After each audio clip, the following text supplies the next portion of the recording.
guys, welcome back to Newcastle Fans TV. This is the score in the players of Newcastle 1, Watford 1.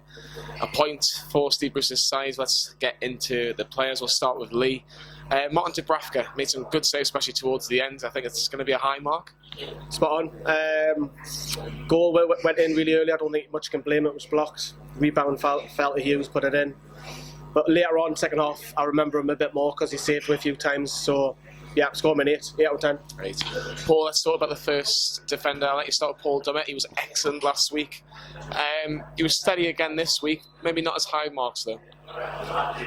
No, you always know what you're going to get with Paul Dummett. He never ever really lets you down. He's never ever below a 7 out of 10, and I think that would be fair today. He's had one of them steady Eddie away performances, a couple of hairy moments here and there, but I think 7 out of 10 is fair. Kyle, I'll let you talk about Jamal Lascelles. I'm going to put it out there. I thought Jamal Lascelles was probably our best defender. I think Fabian Shaw might get a better mark for obvious reasons. I thought Shaw was better than Lascelles, mate, Johnny. I think Shaw's better at the ball, but I thought Lascelles, dealt with everything Watford had to deal with apart from in the first minute. I thought he was really, really good today. I thought he kept Andre Gray anonymous, really, I have to be honest. What did you think of Lascelles today? I thought Lascelles was quite good at the back, actually. I thought he was the second best defender that day. Not the first, but he did play well. After the first goal went in, I don't remember much getting past Lascelles because they tried to deflect it.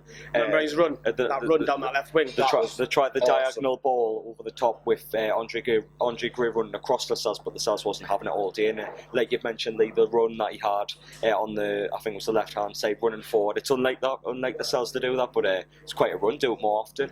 I'll probably give him a 7 out of 10. I'll talk about Fabian Shaw, the elegant man. You've got to give him more than what? I will be giving them more than Lascelles, but I'm just saying as this thing from a defensive point of view. I know Shaw's going to get the credit for the goal, and it was a good finish. To be fair, he was the only one that really looked like actually having a shot on goal, let's be brutally honest, in the first half. So Fabian Shaw is going to get an 8 out of 10 for me. I think when he's got the ball at his feet, he is fantastic. I think for me, if him, Lascelles and Lejeune are all together for the whole season, Newcastle don't get relegated for me. And that's me being brutally honest there. Paul Dummett, Paul Dummett is he's done very, very well, but is he better than, I'll put the question to you, is he better than any of those three that we've got? At their very best. It's a question for another video, I think, Johnny. Question for another video, maybe in the international break, who knows. Lee, I'll let you start with Jetro Willems on the left hand side for Newcastle today. I was saying Paul earlier, I didn't think we missed Matt Ritchie much, a little bit down that left flank, but I thought I didn't think not as much as what I thought we would. The vocals though, isn't it? I think vocally and the leadership skills we missed, but from a sort of going forward point, I don't think we didn't. So I see what you're saying. I think the problem was on the other side for me, going for our wing backs. But Jetro Willems, I think it's much improved. I think as he's get his match fitness, he'll get quicker in the mind. A couple of great turns, good crosses whipped in. 7 out of 10. And he also, Richie, I think that what Jetro Willems won't do is kick somebody up the backside. Quite literally. Sometimes it's needed though. Yeah, definitely. Sometimes. Paul, I'll let you carry on with Emil Krafth. Goodness me. Good luck. I think the word I'm going to use very frustrating. Is I'm going to use. He's a right back playing a right wing back. He's got no attacking.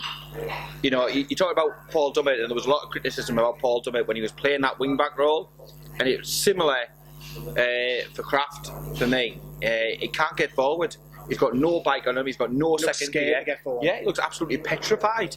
The crossing to me just isn't there on a consistent basis. Today would have been perfect for a Yedlin. You know, just galloping on time after time again. We'll go on to Managerial later, but in 10 minutes he provided more going forward than Krafth did in 80. The one thing I will say about Emil Krafth, and I think you've got to remember this is only his 3rd game for Newcastle, and what you have to remember is that normally the fullbacks are a lot further up the pitch. So when Hayden's got the ball or Longstaff's got the ball and looking for that pass further up, maybe they've got to try and think, oh, will he actually be there? I think you've got to try. He's got to try and remember to be in that position. I think he got better as the game went on. I think he started, but the entire team started really, really shaky, conceding after 1 minute. Receptions in the second half by Krafth with the ball going over the top. And that probably brings his score up a little bit, because if you were judging him on the beginning of the game, it might have been as low as a 4. But I think you've got to give him a little bit of credit for coming back in the second half. To me, he needs to learn to go up the gears. He needs to offer a heck of a lot more. I think Mankew can feel very aggrieved not to be in the team. I would give him personally, I think a 5. I think that's a fair. I think that's a fair mark. Let's touch with the midfield, Kyle. I'd like to start with Isaac Hayden. What did you make of Isaac Hayden's performance today? I think, effort-wise, a bit like Matt Ritchie, determination-wise, you can't fault him. I thought it was a good battle between him and Decore, and Will Hughes was obviously he got the goal for Watford, but it was a good battle all in all. Bearing in mind Watford had 3 central midfielders on the park at all times, it was a tough afternoon for the 2 centre mids, but I thought Hayden, his work ethic bridged the gap a little bit. Going forward, he didn't really offer as much as he usually does, but I thought Hayden was really good defensively the other day. A couple of decent tackles. Mind, he deserved his yellow card in the first half, but I'll give him a 7, I think. The centre midfield partner rather was Sean Longstaff. He was shocking. I'll say it. I can't because he used to. No. I wouldn't go as far as shocking. Can it? It's just. He had an off game. What I will say, and I mentioned it was one of his poorest games. It is, but by his high standards. Yeah, let's get it right. If you look at Sean Longstaff's performances from a Newcastle shirt since he's come into the team, they have been very, very good, and we expect maybe a little bit more than what we probably do get with Sean Longstaff because he has done so well. What I will say with Sean Longstaff, I think what teams have worked out is that he likes a little bit more time on the ball, and I think Steve Bruce has just got to say, look, you're doing everything fine, but you just need to be half a second or a second earlier, because if you do that, you'll not lose the ball as much. Mind, I think there was 1 or 2 times when I think the defence were giving them the ball. I think the likes of Decore did well. I think the likes of Will Hughes did well. And Andre, great to intercept and get the ball out off him. So it's a tough one. I think it's a good learning curve. I might go slightly generous. I'll go 5 out of 10 for Sean Longstaff today. I would agree. He's on probably the same level with Krafth. Yeah, I'd agree with that. I think that's bang on. Lee, I'll let you go and continue with Miguel Almiron. Still no goals, still no assists for Newcastle since he arrived in January. But again, you can't. Nah, he's effort and determination again. That moment where the ball was pulled back, I think it was Willems who pulled it back, and he went to shoot and the defender blocks it. I can't remember which one I said to you, so I went, he's just not going to score.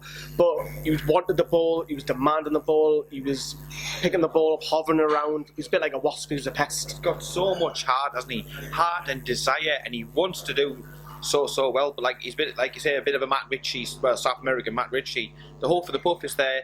We just need the goals. I tell you what, though, that final little bit. Defenders were petrified him on the day because he was pulling on his shoulder, he was getting dragged, he was moving.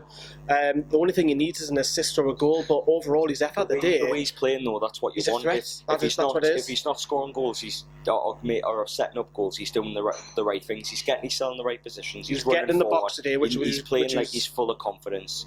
It will come for him eventually. It will. He was getting in the box, which he was accused of a couple of weeks back, not getting close to Joe Linton. He was a lot more close at them, but I thought he impressed the day. Just needs that goal or assist. I just hope fans bear with him because I don't want people jumping on him for saying for his end product. There was a few around us, but I just think they need to give him a chance because it will come for him. It will. 7.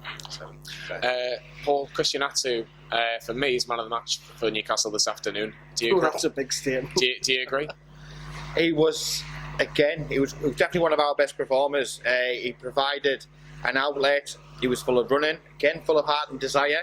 I can't. Kyle's looking, I'm thinking that's it. I must. The only way I can explain this and justify this is if Steve Bruce is dressing up in the full Santa Claus outfit and he's fooling them into thinking that it's the best. Yeah, because he always comes good every December, and if he's this good in August and whatnot, what's he going to be like? If he gets again, that's a little bit of improvement, that extra 10-15%. What's it going to be like when it gets to Christmas time? Because we all know Atsu loves a festive programme. But today, yeah, definitely one of the best outlets, definitely one of our better performers. And I think an 8, a good 8 at that. I agree. Kyle, Joe Linton, great touches. Didn't really have many chances on goal today, has to be said, but did a lot of dog work though. Didn't he? That's what Rondon got a lot of respect for last season. He did a lot of the dog work, a lot of the things that you could say a striker doesn't normally do in the Premier League, but Joe put himself about.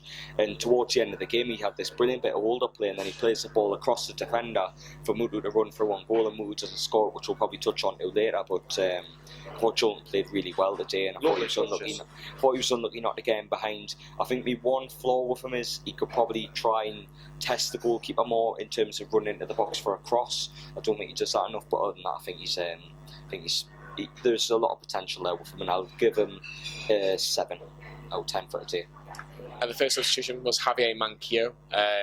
He came on, and I think like Paul's mentioned before, he did do a little bit more going forward. But then again, we did have the license to do that because we were pressing towards the end to try and get that goal. He should be banging on Brooks's door. He should, but should be. Should he get a mark? He was only on for about 12, 13 minutes. If I'm giving, he did. If I'm giving him a mark, I'll give him a 6 because he was only on for 13 minutes or so, 12 or 13 minutes. So I'll go 6 out of 10 for Javier Manquillo.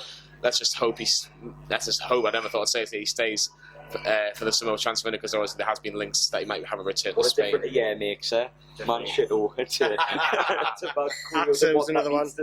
I know, players reborn. Definitely. Lee, Yoshinori Muto and Federico Fernandez. We'll start with Muto because they pretty much came on almost together. I'll just score them a nod. Yeah, I don't think I'm long enough, were they? Nah, because Muto had about 7 or 8 minutes, so did Fernandez. Hopefully, Muto had a good chance. He did, but let's just hope that going back to Fernandez coming on as well, hopefully that's not serious either with the injury.